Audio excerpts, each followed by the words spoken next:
pleine campagne pour la présidentielle aux États-Unis. Est-ce que cette libération joue en faveur de Joe Biden? Écoutez Mathieu Mabin à Washington.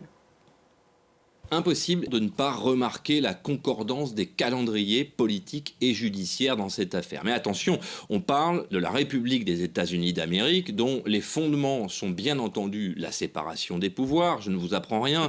Il est donc hors de question de sous-entendre que Joe Biden, en campagne, aurait influencé une décision de justice, en outre passant ses fonctions de président des États-Unis et donc de chef de l'exécutif. Maintenant, il est également impossible de ne pas noter les récentes déclarations du président qui considérait que dans l'affaire Wikileaks et après encore une fois 14 ans de procédure, les poursuites pourraient être levées. Ce sont ces mots. On l'a dit, l'explication la plus rationnelle est simplement le niveau de maturité auquel était arrivé le dossier. Julian Assange a perdu 14 ans de sa vie, ce qui permet à la justice américaine d'affirmer qu'on ne joue pas avec le secret de la défense des États-Unis impunément.